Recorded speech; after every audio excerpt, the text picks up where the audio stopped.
नमस्कार दोस्तों, स्वागत है आपका हमारे यूट्यूब चैनल स्टूडेंट चौपाल में। दोस्तों, आज हम प्रैक्टिस सेट 2 सॉल्व करेंगे।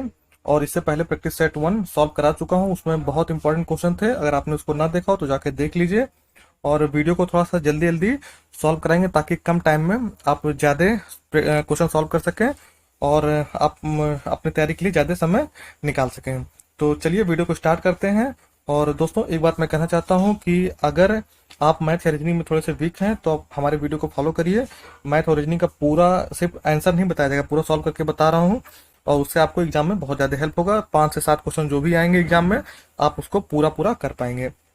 चलिए वीडियो को स्टार्ट करते हैं। क्वेश्चन नंबर पहला है कि भागवत संप्रदाय में भक्त के रूपों की संख्या है। तो दोस्तों, भागवत संप्रदाय में भक्त के रूपों की संख्या 9 है। तो आपका आंसर हो जाएगा ऑप्शन नंबर सी, इसका राइट आंसर हो जाएगा। चलते हैं अगले प्रश्न पे। सूची 1 और सूची 2 का मिलान करना है। तो दोस्तों, जो भी स्टूडेंट हमारा पहला पार्ट देखे होंगे उसमें मैंने बताया था कि लूसेंट के पीछे 1 से 1.5 पेज में पूरा दिया हुआ है। कांग्रेस का अधिवेशन कब हुआ था, किस जगह पे हुआ था, किस सन में हुआ था, और उस अधिवेशन की जो मुख्य बातें हैं सब कुछ दिया हुआ है। तो आप लोग अगर जो भी वीडियो देख रहे हैं उनके अगल बगल लूसेंट रखी हुई है तो लूसेंट खोल के नेशनल मूवमेंट वाला चैप्टर के पीछे देखें। और उसमें जितने भी इंपॉर्टेंट फैक्ट्स हैं सब दिए हुए हैं। उससे एक भी क्वेश्चन आपका बाहर नहीं आएगा नेशनल मूवमेंट का, जो कांग्रेस का अधिवेशन है उसके। तो ठीक है, तो आप लोग उसको वीडियो को देख लीजिए। और मैं बता दे रहा हूँ इसका जो राइट आंसर है, इसका right answer option number D होगा। और यहाँ पे देखिए, जो अबुल कलाम आजाद हैं ये रामगढ़ में 1940 में अध्यक्ष थे। सरोजिनी नायडू कानपुर 1925 में, मोतीलाल नेहरू अमृतसर 1919 में, और डॉक्टर राजेंद्र प्रसाद मुंबई अधिवेशन 1934 में अध्यक्ष बनाए गए थे। और एक चीज और बता दें कि जो अबुल कलाम आजाद है सबसे युवा कांग्रेस के अध्यक्ष थे। चलिए अगले प्रश्न पे चलते हैं। निम्नलिखित युगों में से कौन सा सही सुमेलित नहीं है।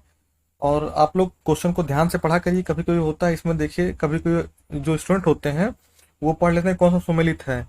तो मान लीजिए आपको पता है कि नवजीवन एम के गांधी, तो आपने इसको टिक करके एग्जाम में चले आए। और फिर जब बाद में आके देखते हैं तो गलत हो जाता है। इसीलिए क्वेश्चन को पढ़ने में थोड़ा सा समय लीजिए और फिर उसका सही आंसर बताइए। ऐसे पूछा कौन सा सुमेलित नहीं है, तो ये सही है। स्वराज टी प्रकाशम सही है। प्रभात एनसी केलकर सही है। जो कौमी आवाज है ये अबुल कलाम आजाद नहीं होगा। अब मैं बता दूं, इससे संबंधित व्यक्ति, इससे संबंधित इसका जो प्रकाशन कर रहे थे वो जवाहरलाल नेहरू कर रहे थे। और इनके साथ एक थे रफीक अहमद। ठीक। अब इसका जो प्रकाशन हो रहा था दोस्तों, ये इसलिए इंपॉर्टेंट है क्योंकि इसका प्रकाशन लखनऊ से हो रहा था। लखनऊ से हो रहा था। और ये 1945 में स्टार्ट हुआ था। 1945 में स्टार्ट हुआ था और 1997 में बंद हो गया था। ये यहाँ से स्टार्ट हुआ था और 1997 में बंद हो गया था। ठीक है दोस्तों, लिखने में थोड़ी सी प्रॉब्लम हो रही है तो आप उसको एडजस्ट करिएगा और मैं जो बोल रहा हूँ उसको भी सुनिएगा। चलिए एक बार फिर से मैं रिपीट कर देता हूँ। कौमी आवाज का प्रकाशन जवाहरलाल नेहरू और रफीक अहमद साथ में कर रहे थे। और इसका जो प्रकाशन ये लखनऊ से प्रकाशित हो रहा था और 1945 से स्टार्ट हुआ था, 1997 में ये बंद हो गया था। और ये उर्दू का अखबार है, ये उर्दू अखबार था। तो ये भी कभी कोई क्वेश्चन पूछ देता है। तो चलिए अगले प्रश्न पे चलते हैं।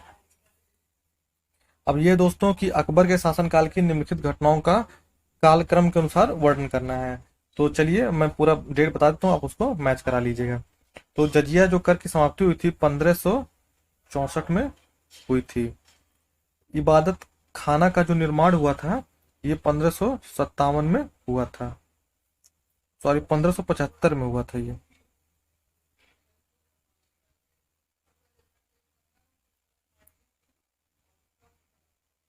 ये 1575 में हुआ था। और मजहर पर हस्ताक्षर जो था ये हुआ था 1589 में हुआ था। और दीन इलाही की जो स्थापना थी ये हुआ था 1582 में हुआ था। अब आप बताइए कि कालक्रम के अनुसार व्यवस्थित करना है। 1564 पहले आएगा, फिर 1575, फिर 1589, फिर 1582। तो इसका जो राइट आंसर हो जाएगा ऑप्शन नंबर ए ही हो जाएगा। इसका 1 2 3 4 ये पूरा कालक्रम के अनुसार व्यवस्थित है। चलते हैं अगले प्रश्न पे। दिल्ली के लाल किले में मोती मस्जिद का निर्माण किया था। तो दिल्ली के लाल किले में मोती मस्जिद का निर्माण किया था औरंगजेब ने किया था। ये एक फैक्ट आप याद रख लीजिए। और मैं शाहजहां के बारे में बता दूं, ये आगरा के किले में मोती मस्जिद का निर्माण किया था। आगरा किले में मोती मस्जिद का निर्माण किया था। ये चीज आप याद रख लीजिए। दिल्ली में अगर आएगा तो औरंगजेब, अगर आगरा आएगा तो शाहजहां मारेंगे आप। चलिए अगले प्रश्न पे चलते हैं। निम्नलिखित में से कौन संविधान सभा का संवैधानिक सलाहकार था? तो दोस्तों ये भी आपको मिल जाएगा लूसेंट में। और ये थे बी एन राव थे, और ये अंबेडकर, के M Munshi, T M Krishnamachari, ये थे प्रारूप समिति के सदस्य थे। प्रारूप समिति, ये सब प्रारूप समिति के मेंबर थे, और प्रारूप समिति के जो अध्यक्ष थे वो डॉक्टर बी आर अम्बेडकर थे। चलिए आप एक चीज याद रखें कि प्रारूप कभी कभी पूछ लेता है कि प्रारूप समिति में कितने मेंबर थे। आप इसको कमेंट करके बताइएगा कि प्रारूप समिति में कितने मेंबर थे। आप इसको कमेंट करके बताइएगा। चलते हैं अगले प्रश्न पे। दोस्तों इसमें मिलान करना है। ये चक्रवात के नाम है और ये देश है, तो आपको बताना है कि कौन सा चक्रवात जो होता है वो किस देश में किस नाम से जाना जाता है। तो चलिए मैं मिला के बता देता हूँ। बिलीज ये है, ये ऑस्ट्रेलिया में जाना जाता है। और टाइफू या टाइफून ये जो होता है वो जापान में होता है। और बागुइयो ये फिलीपींस में होता है। और हरिकेन्स जो है यूएसए में होता है। तो आप इसको देख लीजिए। इसका जो राइट आंसर है ऑप्शन नंबर डी इसका राइट आंसर है। चलते हैं अगले प्रश्न पे। भारत के संविधान की प्रस्तावना में कितने प्रकार का न्याय, स्वतंत्रता, समानता एवं भ्रातृत्व का उल्लेख उसी क्रम में किया गया है? तो दोस्तों चलिए पहले न्याय के बारे में बात कर लेते हैं। तो जो न्याय है वो 3 प्रकार का न्याय है। वो सामाजिक न्याय है, आर्थिक न्याय था और राजनैतिक न्याय था। सामाजिक, आर्थिक, राजनीतिक न्याय 3 प्रकार का न्याय है। और स्वतंत्रता की बात करते हैं हम, तो स्वतंत्रता में आपको पता होगा कि विचार, अभिव्यक्ति, विश्वास, धर्म, उपासना, धर्म और एक हो जाता है उपासना। ठीक है, तो ये 5 प्रकार का स्वतंत्रता का उल्लेख किया गया है। अब दोस्तों समानता का 2 उल्लेख है। एक अवसर की समानता होती है, एक प्रतिष्ठा, मतलब एक प्रतिष्ठा, एक अवसर की समानता।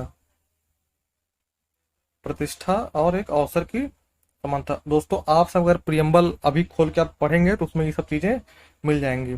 और मैं तो कहूंगा अगर आपके अगल बगल में कोई बुक है भारतीय संविधान की या लूसेंट ही है तो उसमें खोलिए और उसको एक बार प्रियम्बल को देख लीजिए। बहुत ही इंपॉर्टेंट है। प्रियम्बल से क्वेश्चन आपका एक क्वेश्चन जरूर आएगा। और दोस्तों भ्रातृत्व की जो बात है वो एक तरह के भ्रातृत्व की बात की गई है, बंधुत्व जो है उसी की बात की गई है। तो चलिए, तो इसका 8वें का जो राइट आंसर हो जाएगा ऑप्शन नंबर ए हो जाएगा। 3 तरह की न्याय का है, 5 तरह की स्वतंत्रता का है, 2 तरह की समानता और एक तरह का भ्रातृत्व की बात की गई है। अब चलते हैं अगले प्रश्न पे। उत्तर प्रदेश की संस्कृति का ऐतिहासिक पूर्व काल है, इसमें से निम्नलिखित में से कौन सम्मिलित है?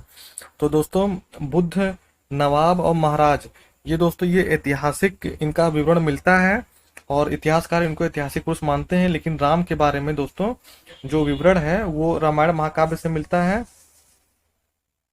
और इसको एक धार्मिक पुस्तक मानी जाती है। और जो इतिहासकार हैं उसको राम को ऐतिहासिक व्यक्ति मानने से इनकार करते हैं। तो इसका राइट आंसर हो जाएगा 1, 3, 4। तो देखिए जिसमें 1, 3, 4 हो वो आपका राइट आंसर हो जाएगा, यानी कि वो ये ऑप्शन नंबर सी इसका राइट हो जाएगा। चलते हैं अगले प्रश्न पे। ग्रीन वॉश इंगित करता है। तो ग्रीन वॉश जो होता है दोस्तों वो पर्यावरण संरक्षण का झूठा वादा करना, उसको ग्रीन वॉश बोलते हैं। तो ये था 10वें का ऑप्शन नंबर डी हो जाएगा, राइट आंसर हो जाएगा। अब चलिए आपको कोयला क्षेत्र और राज्य मिलान करना है। तो दोस्तों इनमें इनमें से 2 नाम बहुत फेमस है, तो आपको 2 पता होगा। जैसे एक नाम है कि राजमहल जो है वो झारखंड में स्थित है और एक रानीगंज जो है वो पश्चिम बंगाल में। ये 2 बहुत फेमस है, मैक्सिमम लोगों को पता होगा। तो अगर 2 आपने ऐसे मिलान कर दिया और ये सोहागपुर जो मध्य प्रदेश और विश्रामपुर छत्तीसगढ़, तो ये इसका पूरा मिलान मैंने कर दिया है। और इसका जो राइट आंसर हो जाएगा आपका इसका ऑप्शन नंबर बी इसका राइट आंसर हो जाएगा। चलते हैं अगले प्रश्न पे। भारतीय संविधान कौन सा अनुच्छेद संसद को राज्य सूची के विषय पर कानून बनाने के लिए शक्ति प्रदान करता है? तो दोस्तों इसका राइट आंसर है ऑप्शन नंबर डी, अनुच्छेद 249। चलते हैं अगले प्रश्न पे। भारत एक गणतंत्र है जिसमें अंतर्निहित है। अब दोस्तों अगर आपको गणतंत्र का मतलब पता है तो आप इसका राइट आंसर बता देंगे। मैं बता दूं, जो गणतंत्र होता है, कोई भी कंट्री का अगर हेड ऑफ स्टेट जो है वो इलेक्ट होता है, उसको चुना जाता है, और वो वंशानुगत पद पे नहीं रहता है कि पहले उसका पिता होगा, फिर उसका पुत्र होगा, फिर उससे रिलेटेड जो उस फैमिली में वो अगर नहीं होते हैं तो वहां पे जो होता है वो गणतंत्र होता है। जैसे भारत, तो भारत का जो हेड ऑफ स्टेट होता है वो राष्ट्रपति होता है, और राष्ट्रपति का चुनाव होता है कोई एक व्यक्ति, फिर उसके फैमिली मेंबर्स, फिर उसके फैमिली में ऐसे नहीं कोई बनता है। तो जो गणतंत्र का मतलब होता है कि राज्य का जो हेड ऑफ स्टेट होगा या जो अध्यक्ष होगा वो निर्वाचित होता है। तो इसका राइट आंसर जो होगा ऑप्शन नंबर ए हो जाएगा। राज्य का अध्यक्ष निर्वाचित होता है, जैसे भारत हो गया। और जैसे ब्रिटेन में वहां पे गणतंत्र नहीं है, वहां पे राजशाही अभी भी है। चलते हैं अगले प्रश्न पे। निम्नलिखित में से किस देश में शून्य आधारित बजट सर्वप्रथम लागू किया था? तो दोस्तों जो शून्य आधारित बजट है ये सबसे पहले संयुक्त राज्य अमेरिका ने लागू किया था। और भारत में कब लागू किया गया था, ये आपका एक इम्पॉर्टेंट प्रश्न बन सकता है। तो जो भारत में, दोस्तों भारत में बता दें कि 1986 में भारत ने भी शून्य बजट अपनाया था। चलते हैं अगले प्रश्न पे। क्वेश्चन नंबर 15, रेपो रेट विचारणीय होता है? तो दोस्तों रेपो रेट के बारे में मैं जल्दी बता दूं। रेपो रेट जैसे मान लीजिए ये आरबीआई है, ये आरबीआई है, तो आरबीआई जानते हैं आपको कि बैंकों का बैंक होता है, केंद्रीय बैंक है। और मान लीजिए आरबीआई ये छोटे छोटे बैंकों को जिस दर पे लोन देता है, जिस दर पे ऋण देता है, उसे रेपो रेट कहते हैं। और जो रेपो रेट होता है वो मौद्रिक नीति के अंतर्गत आता है। तो इसका 15 का right answer option number A हो जाएगा। निम्नलिखित में से कौन सा युग्म सुमेलित नहीं है? तो दोस्तों इसका राइट आंसर मैं बता दूं कि देखिए, विंध्याचल मिर्जापुर में सही है, देवा शरीफ बाराबंकी सही है, हस्तिनापुर मेरठ सही है, श्रृंगवेरपुरम जो है ये दोस्तों फैजाबाद में ना होके ये प्रयागराज में है, जिसका पूरा नाम इलाहाबाद है। तो इसका दोस्तों right answer option number D हो जाएगा। श्रृंगवेरपुर ये सुमेलित नहीं है, बाकी सभी सही सुमेलित हैं। चलते हैं अगले प्रश्न पे। नीली नील ब्लू नाइल नदी निम्नलिखित में से किस झील से निकलती है? तो दोस्तों ये निकलती है ताना झील से, और इसका right answer option number B हो जाएगा, ताना झील। और बता दें कि जो नीली नील और श्वेत नील, श्वेत नील ये दोनों मिलके नील नदी का निर्माण करते हैं। नील नदी का निर्माण करते हैं। चलते हैं अगले प्रश्न पे। निम्नलिखित में से कौन कांच को गहरा रंग प्रदान करता है? तो दोस्तों कांच को गहरा रंग कोबाल्ट ऑक्साइड प्रदान करता है। और मैं इसका आंसर दोस्तों जल्दी जल्दी बता दे रहा हूँ ताकि आप ज्यादा टाइम वेस्ट ना हो, आप कम समय में ज्यादा क्वेश्चन सॉल्व कर पाए। और दोस्तों अगर आपको वीडियो पसंद आ रही हो तो प्लीज रिक्वेस्ट है आप सभी लोगों से कि चैनल को सब्सक्राइब कर दीजिए, उससे हमें थोड़ा सा मोटिवेशन मिलता है और हम आपके लिए और बेहतर बेहतर वीडियो लेके आते रहेंगे। चलिए अगले प्रश्न चलते हैं। क्वेश्चन नंबर 19, ब्लीचिंग पाउडर में कौन सा रासायनिक यौगिक होता है? अब दोस्तों मैं आपको ब्लीचिंग पाउडर का फार्मूला बता दे रहा हूँ। CaCl CaO Cl2 होता है, CaO Cl2। ये दोस्तों ब्लीचिंग पाउडर का फार्मूला है। अब आपको कमेंट करके बताना कि इसका रासायनिक नाम क्या है, और जो इसका रासायनिक नाम होगा वही कैल्शियम पाउडर का रासायनिक यौगिक होगा। तो आप इसको कमेंट करके बताइएगा कि इसका रासायनिक नाम क्या है, और इसका फार्मूला मैंने आपको बता दिया है। चलते हैं अगले प्रश्न पे।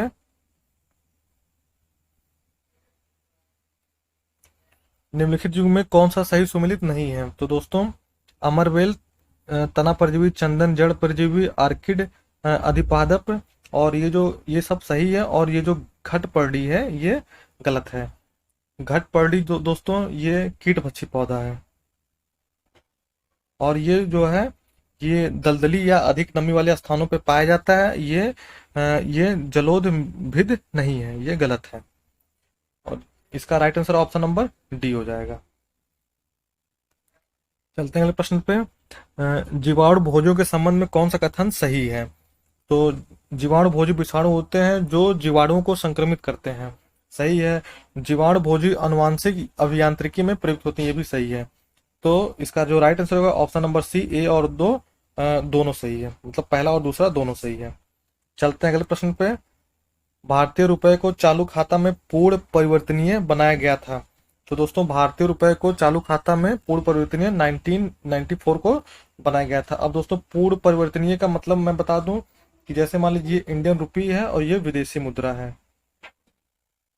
तो दोस्तों रुपया से विदेशी मुद्रा और विदेशी मुद्रा से रुपया में जो परिवर्तन होता है उसको फ्री छोड़ दिया जाए, उसमें कोई हस्तक्षेप ना किया जाए और वो अपने आप होता रहे, यानी कि मार्केट के आधार पे, तो उसको बोलते हैं पूर्ण परिवर्तनीय। तो इसका राइट आंसर मैंने बता दिया कि 1994 है। अपनी पुस्तक इंट्रोड्यूसिंग कल्चर ज्योग्राफी में जेई स्पेंसर और डब्ल्यू एल टॉमस ने विश्व को कितने सांस्कृतिक विश्व में बांटा है? तो दोस्तों ये पुस्तक भी बहुत इंपॉर्टेंट है, आप इसको याद कर लीजिएगा। और इन्होंने विश्व को 9 सांस्कृतिक प्रदेशों में बांटा है। तो ये दोस्तों बहुत इंपॉर्टेंट क्वेश्चन था, आप इसको याद कर सकते हैं। चलते हैं अगले प्रश्न पे। राष्ट्रीय जैविक भारतीय राष्ट्रीय जैविक विविधता प्राधिकरण स्थापित किया गया। तो दोस्तों इसका जो राइट आंसर है ऑप्शन नंबर ए है, 2003 में चेन्नई में स्थापित किया गया था।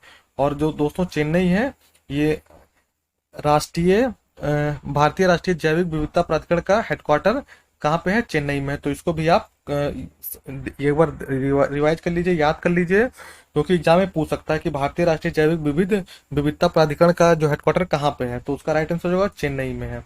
इसका right answer option number A हो जाएगा। चलते हैं अगले प्रश्न पे।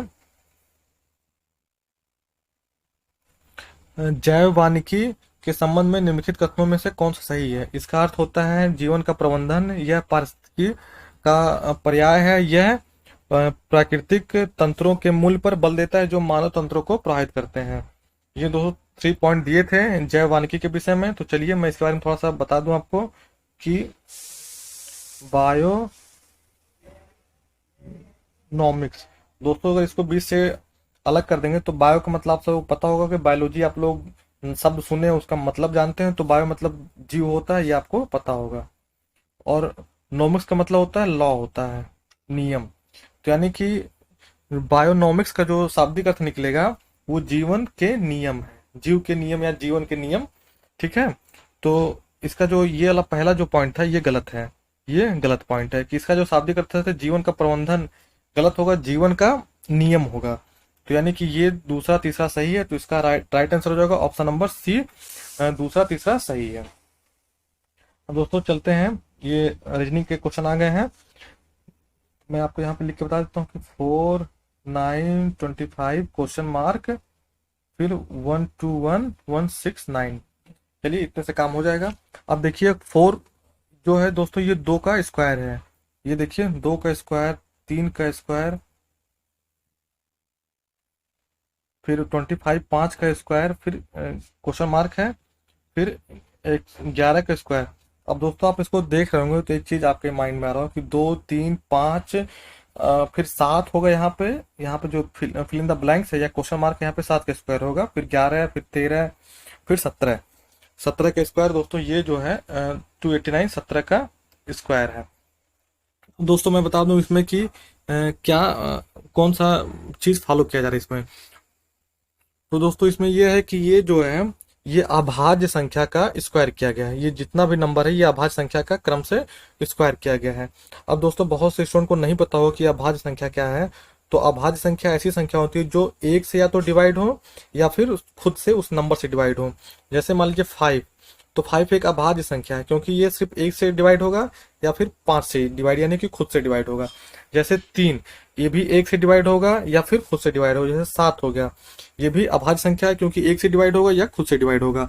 अब दोस्तों आप लोग कमेंट करके बताइएगा कि सबसे छोटा अभाज्य नंबर क्या है। सबसे छोटा ये टा है, अभाज्य नंबर। आपको कमेंट करके बताना कि सबसे छोटा अभाज्य नंबर कौन सा होता है। ये बहुत से एग्जाम में ये प्रश्न पूछा गया, इस वजह से मैं आपको पूछ रहा हूँ। चलिए, तो दोस्तों इसका राइट आंसर होगा 26 का ऑप्शन नंबर ए हो जाएगा। ये 7 यहाँ पे, ये 7 का स्क्वायर होगा तो 49 हो जाएगा। चलते हैं अगले प्रश्न पे। यदि a equal to 2, b equal to 4, c equal to 6 है तो प्रिवेंट का अंकमान होगा। तो दोस्तों देखिए, आप अगर ए बी सी लिखते होंगे, A B C D E F, देखिए 1 2 3 4 5 6, ये दोस्तों ऐसा अगर काउंटिंग करते हैं तो ए से लेकर जेड तक 26 होता है। तो ए का नंबर क्या होता है? 1 होता है, बी का 2 होता है, सी का 3 होता है। तो यहाँ पे देखिए ए का यहाँ पे 2 कर दिया है, बी का 4 कर दिया, सी का 6 कर दिया है, यानी कि सभी नंबर में 2 से मल्टीप्लाई कर दिया है। तो आपको भी वही करना है कि यहाँ पे पूरा लिख लेना है और उसको मल्टीप्लाई कर देना है। तो चलिए मैं यहाँ पे लिख देता हूँ और उसको फिर जोड़ के आपको नंबर बताना है।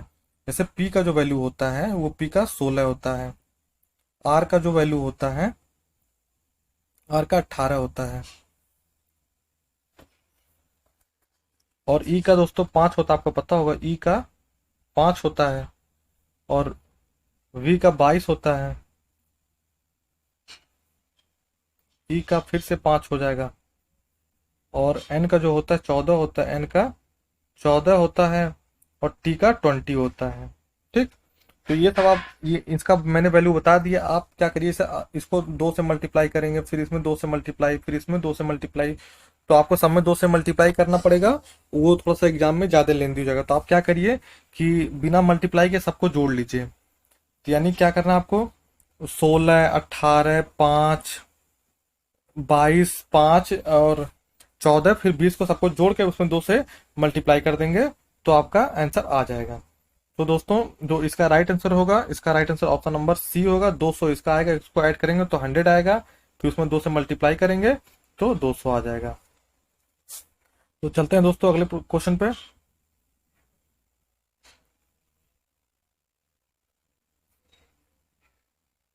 दोस्तों इसमें बताना है कि चित्र में कुल कितने आयत हैं। तो चलिए इसको काउंट कर लेते हैं। दोस्तों इसमें किसी फार्मूले की कोई जरूरत नहीं है, बस आप थोड़ा सा माइंड को कंसंट्रेट करके इसको काउंट करेंगे तो हो जाएगा। चलिए मैं आपको काउंट करके दिखाता हूँ। जैसे ये 1 हो गया, ये 1 हो गया, ये 2 हो गया, ये 3 हो गया, ये 4 हो गया, ये 5 हो गया। ये 5 आप यहाँ तक काउंट कर लिए। अब देखिए 5 के बाद देखिए ये वाला पोर्शन 6 हो गया। इसी तरह इधर से अगर काउंट करेंगे ये 7 हो जाएगा, फिर इसी तरह इधर से ये लाएंगे 8 हो जाएगा, फिर इसी तरह इधर से 9 हो जाएगा, और ये 9 हो गया। अब दोस्तों देखिए ये पूरा एक बड़ा वाला एक ये है 10, और एक पूरा ये 11 है। तो इसमें कितने आयत हैं? 11 आयत हैं। तो दोस्तों इसका right answer option number C हो जाएगा, 11 हो जाएगा। तो चलिए एक बार मैं फिर से बताता हूँ, बहुत से स्टूडेंट इसको काउंट नहीं कर पाए होंगे। चलिए आपको देखिए यहाँ पे दिख रहा होगा ये यानी कि ये यहाँ से ये जो ये वाला सबका निकला हुआ है, ये इधर निकला हुआ है, ये इधर निकला हुआ, ये इधर निकला हुआ। तो ये यानी कि 4 ही होगा, और ये बीच में एक, ये 5 हो गया। इतना तो आप काउंट कर लिए होंगे। फिर देखिए कि आप अगर अभी तक देखिए, जब पहली बार काउंट कर रहे थे तो यहाँ से लेके यहाँ तक इसको काउंट किए थे, ये एक लाइन। अब क्या करना है आपको, इस लाइन को थोड़ा सा आगे बढ़ा देना, ये लाइन ले लेना। ठीक, तो ये ले लेंगे तो फिर 5 पहले मैंने काउंट करके बताया था, फिर ये वाला जो होगा 6 हो जाएगा, फिर इधर से भी एक इस तरह 7 हो जाएगा, फिर इधर से इस तरह एक 8 हो जाएगा, और फिर इधर से इस तरह एक 9 हो जाएगा, और 9 ये होगा। फिर ये देखिए ये दो इसी तरह बड़े बड़े हैं, एक ये हो गया 10, और ये वाला एक 11 हो गया। तो यानी कि ये पूरा वाला 10 हो जाएगा, ये 11 हो जाएगा। तो इसमें टोटल कितने आयत होंगे? टोटल 11 आयत होंगे। दोस्तों कोई भी कंफ्यूजन होगा किसी भी प्रश्न में तो आप कमेंट करिएगा, मैं उसका रिप्लाई जरूर करूंगा। चलते हैं दोस्तों अगले प्रश्न पे। कह रहे एक्स का मान जो क्यू सी पी को एक सरल रेखा बना दे हुआ है। अब दोस्तों सरल रेखा ये सरल रेखा है। अब दोस्तों सरल रेखा का ये जो वैल्यू होता है, ये आपको पता हो कि 180 होता है। नहीं पता तो मैं बता दूं कि जो ट्रायंगल होता है, ट्रायंगल के तीनों जो ये एंगल का जो वैल्यू होता है वो भी 180 होता है, और एक सरल रेखा पे जो एंगल बनता है, ये सरल रेखा पे जो एंगल बनता है ये भी 180 होता है। तो प्रश्न में कह रहा है कि x की क्या वैल्यू रखी जाए कि अगर ये सरल रेखा हो तो फिर आपको x की वैल्यू निकालनी है। तो हम मान लेते हैं कि ये जो है ये सरल रेखा है, तो सरल रेखा का जो एंगल होता है 180 होता है। तो यहाँ पे क्या एंगल दिया है, दोनों को जोड़ लीजिए। तो यहाँ पे देखिए एंगल दिया हुआ है 3x plus 10 plus 2x equal to दोस्तों 180 होना चाहिए, तभी तो ये सरल लिखा होगा। अब दोस्तों इसको सॉल्व कर लेते हैं।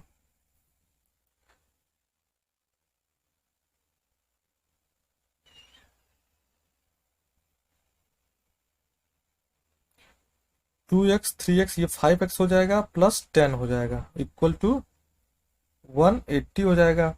अब 10 को दोस्तों इक्वल उस साइड भेजेंगे तो सब्ट्रैक्ट हो जाएगा। तो यहाँ पे इस साइड बचेगा 5x, इधर बचेगा 170 बचेगा। तो x की वैल्यू क्या हो जाएगी 170 डिवाइड बाई 5 हो जाएगा। चलिए उसको सॉल्व कर लेते हैं। 5 1 जा 5 और 5 3 जा 15, 2 बचेगा 5, 2 बचेगा तो 5 चौक के 20 हो जाएगा। तो दोस्तों कितना आ गया एक्स की वैल्यू, कितना आ गई 34 डिग्री आ गया एक्स की वैल्यू। तो इसका जो राइट आंसर हो जाएगा ऑप्शन नंबर ए हो जाएगा 34 डिग्री। तो ये था दोस्तों, आपको समझ में आ गया होगा, कुछ इसमें नहीं करना है, बस ये बोल रहा है कि एक सरल रेखा बनाती है। तो दोस्तों सरल रेखा का जो पूरा एंगल, ये सरल रेखा का एंगल होता है 180 होता है। तो इसको आप इसका एंगल ऐड करके उसको 180 के इक्वल रख दीजिए, फिर उसको सॉल्व कर लीजिए। चलते हैं दोस्तों अगले प्रश्न पे।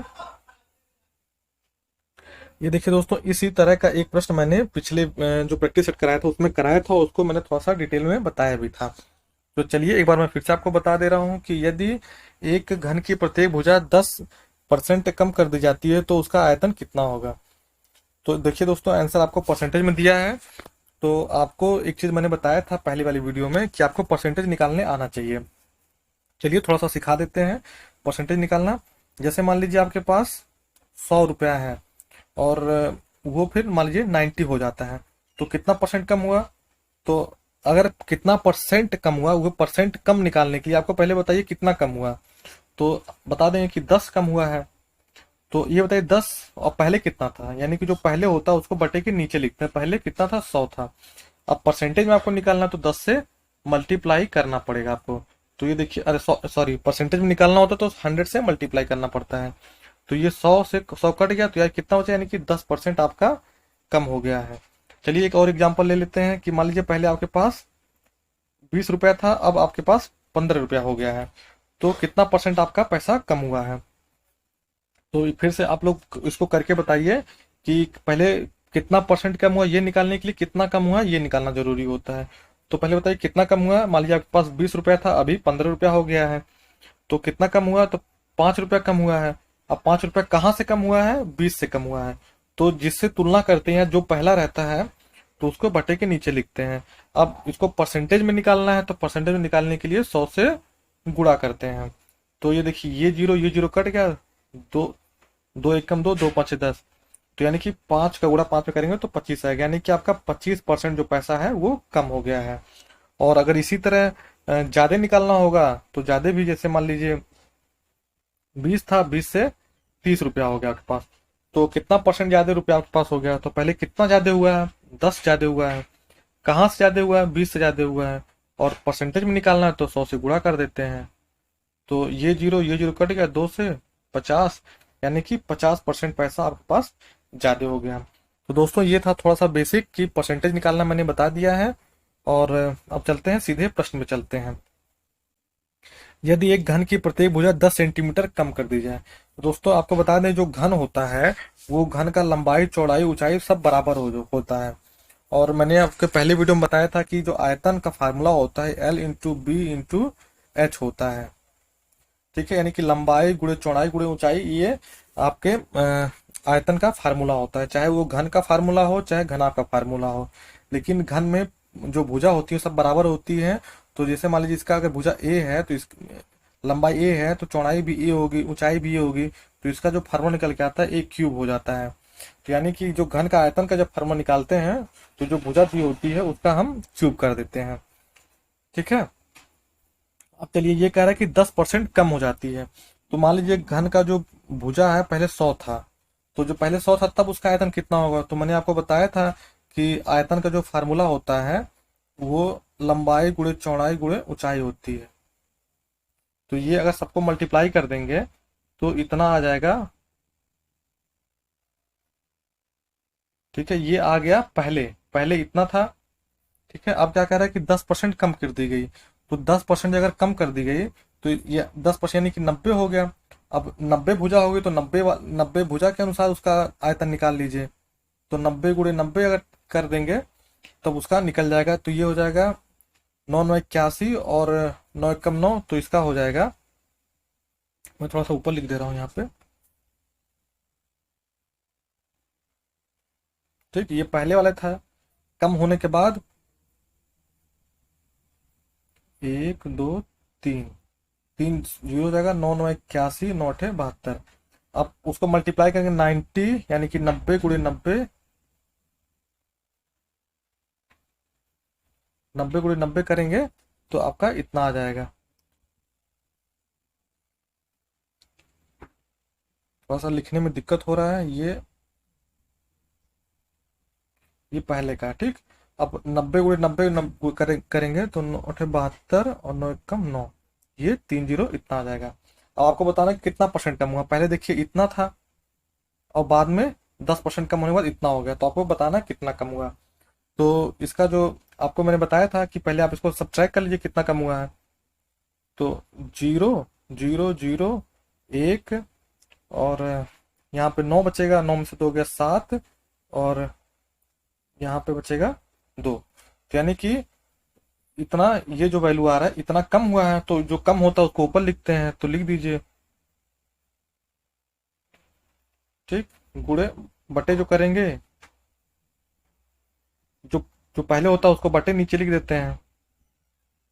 ठीक है, अब आपको परसेंटेज में निकालना है तो 100 से मल्टीप्लाई कर दीजिए। यहाँ पे थोड़ा सा एडजस्ट कर लीजिएगा। यहाँ पे देखिए 2 जीरो कट गया, 2 जीरो कट गया, 1 2 3 जीरो कट गया, 1 2 3 जीरो कट गया। अब कितना बच रहा है कि 271/10 बच रहा है। तो 271/10, नीचे जब जीरो होता है तो अगर जीरो को हटाना होता है तो ऊपर एक पॉइंट पे दशमलव लगा देते हैं। तो कितना आंसर आ जाएगा आपका, 27.1 आ जाएगा। तो कितने परसेंट की कमी हो रही है, 27.1% की कमी हो रही है। ये देखिए इसका राइट आंसर है। अगर आपको अभी भी समझ में नहीं आएगा तो आप हमें कमेंट करिएगा, मैं आपको पर्सनली उसको सॉल्व करके बता दूंगा। चलते हैं अगले प्रश्न पे। ए बी से 5 वर्ष छोटा है, बी सी से 3 गुना बड़ा है। यदि सी 4 वर्ष पूर्व 10 वर्ष का था तो ए की आयु 6 वर्ष बाद क्या होगी। ये दोस्तों बहुत इजी क्वेश्चन है, मैं इसको देखिए करके बताता हूँ। देखिए जिसका वैल्यू दिया हो पहले आप वहां से स्टार्ट करिए। तो देखिए सी का वैल्यू दिया है ना कि सी जो है 4 वर्ष पूर्व 10 वर्ष का था, 10 साल का था। तो सी जो है वो 4 साल पहले जब 10 साल का था तो वर्तमान में प्रेजेंट टाइम में कितना होगा, प्रेजेंट टाइम में वो हो जाएगा 14 वर्ष का हो जाएगा। ठीक है, अब कह रहा है जो, देखिए सी जो है 4 वर्ष पूर्व 10 साल का था, तो जो अगर 4 साल पहले 10 साल का था तो वर्तमान में 14 साल का होगा प्रेजेंट टाइम में। अब जो ये कह रहा है कि बी जो है वो सी से 3 गुना बड़ा है, तो ये जब सी 14 साल का है तो बी कितने साल का होगा। अब 3 से मल्टीप्लाई कर दीजिए। तो 3 से मल्टीप्लाई करेंगे तो 42 साल हो जाएगा, बी का एज आ जाएगा। ठीक है, तो ये यानी कि बी कितने साल का है, ये बी 42 साल का है। अब ये कह रहा है ए जो है वो बी से 5 साल छोटा है। ए जो है वो बी से 5 साल छोटा है।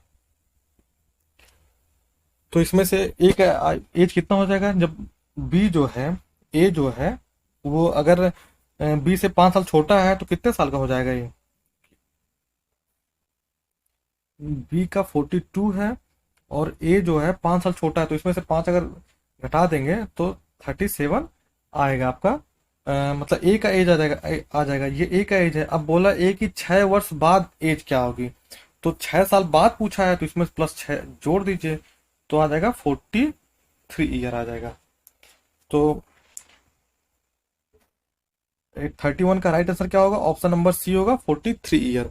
इसमें कुछ नहीं करना है, बस पहले सी का यहाँ पे देखिए, सी का गिवन है, तो सी का 4 साल पहले 10 साल का था, तो 4 साल बाद यानी कि 4 साल पहले जब था 10 साल का, तो वर्तमान में क्या होगा, तो वर्तमान में वो हो जाएगा 14 साल का हो जाएगा वर्तमान में।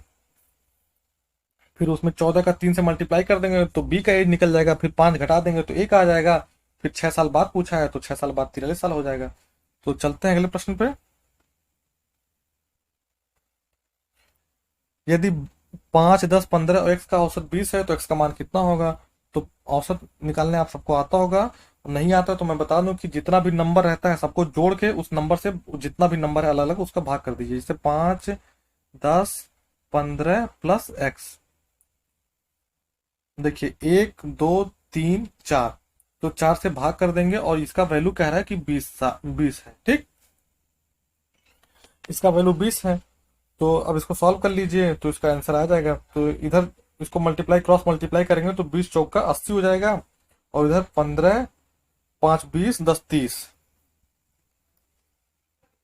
यानी कि 30 प्लस एक्स इक्वल टू 80। तो एक्स का वैल्यू यहां से निकाल लेंगे, 80 माइनस 30 इक्वल टू 50 आ जाएगा, 50 साल आ जाएगा। तो 32 correct answer option number D हो जाएगा। अब अगर आपको इससे भी नहीं करना है, कोई भी कैलकुलेशन नहीं करना है, तो मैं आपको बता दूं कि मैंने पहली वीडियो में बताया था, जब पार्ट 1 सॉल्व किया था, तो मैंने बताया था कि जो औसत होता है उसका आप मोटा मोटा अर्थ निकाल लीजिए कि जितना भी नंबर है सभी का वो सेम नंबर। जैसे इसका इन चारों का औसत पूछा है, कहा है कि औसत 20 है, तो आप मान लीजिए ये सब 20, इनका नंबर 20 है। तो जैसे एक्स का भी नंबर कितना है, 20 है। ठीक, यहाँ पे 15 है तो इसको भी आप 20 मानिए। तो 20 मानने के लिए कितना इसको जरूरत है, +5 का जरूरत है। 10 10 को 20 बनाने के लिए कितनी जरूरत है, 10 की जरूरत है। और 5 को 20 बनाने के लिए कितनी जरूरत है, 15 की जरूरत है। तो आप सबको ऐड करेंगे तो 50 आ जाएगा।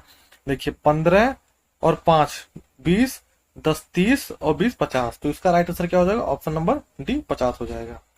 चलते हैं अगले प्रश्न पे।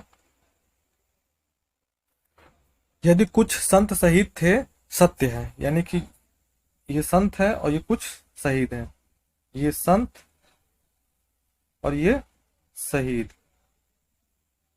ठीक, तो तर्क वाक्य कुछ शहीद असंत नहीं थे। अब दोस्तों कुछ जो शहीद हैं वो असंत नहीं थे, ये सच हो सकता है। तो इसके बारे में कुछ दिया नहीं, तो ये मतलब इसकी पॉसिबिलिटी है कि ये जो शहीद हैं ये संत थे, तो कुछ शहीद जो हुए थे, यानी कि ये एरिया ये असंत नहीं थे। अब हो भी सकता है नहीं भी हो सकता है, तो इसके बारे में कुछ दिया नहीं, तो इसका अनुमान क्या है, ये सत्य हो सकता है। चलते हैं, तो दोस्तों इसका right answer option number B हो जाएगा, सत्य हो जाएगा। इसका राइट आंसर जो होता है ये सत्य हो जाएगा। चलते हैं अगले प्रश्न पे। भारत के किस राज्य में सर्वाधिक कॉफी का उत्पादन होता है। तो इसका राइट आंसर आपको पता होगा, इसका right answer option number D Karnataka. चलते हैं दोस्तों अगले प्रश्न पे।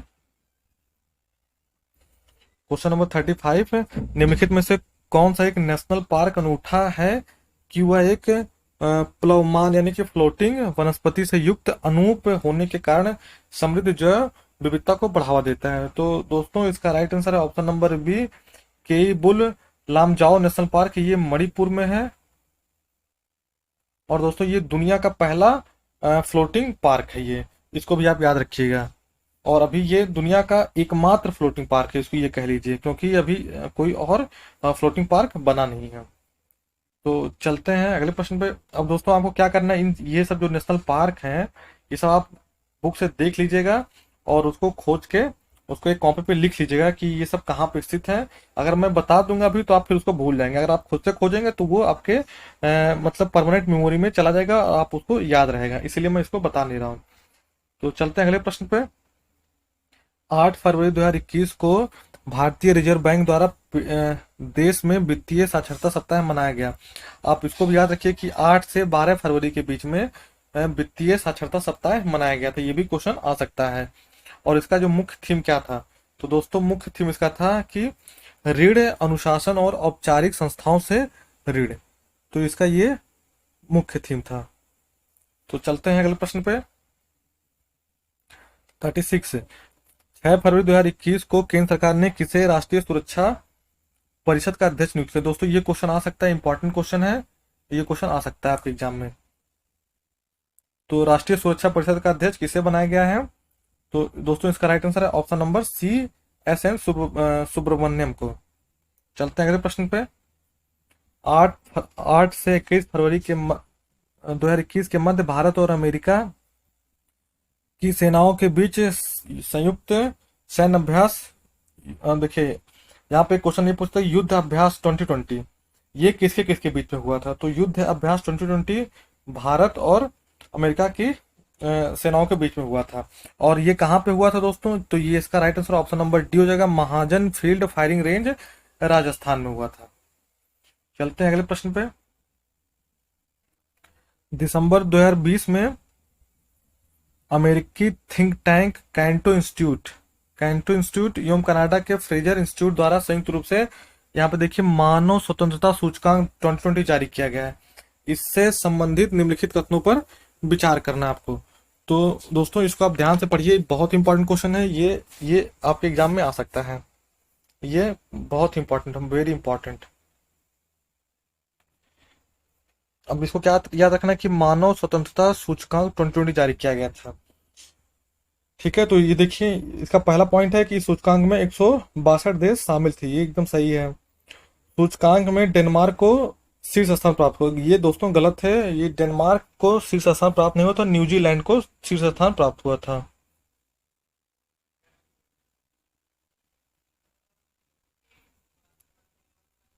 न्यूजीलैंड को पहला स्थान प्राप्त हुआ था। और सूचकांक में भारत को 111वां स्थान प्राप्त हुआ था, ये भी सही है। तो आप इसको देख लीजिए कि क्वेश्चन आ सकता है कि भारत को मानव स्वतंत्रता सूचकांक 2022 में कौन सा स्थान प्राप्त हुआ था? तो 111वां स्थान प्राप्त हुआ था।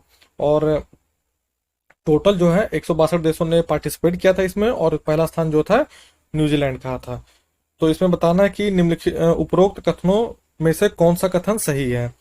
तो मैंने आपको बता दिया कि पहला और तीसरा सही है, पहला और तीसरा, यानी कि ऑप्शन नंबर ए इसका राइट आंसर हो जाएगा। चलते हैं दोस्तों अगले प्रश्न पे, और ये लास्ट प्रश्न है।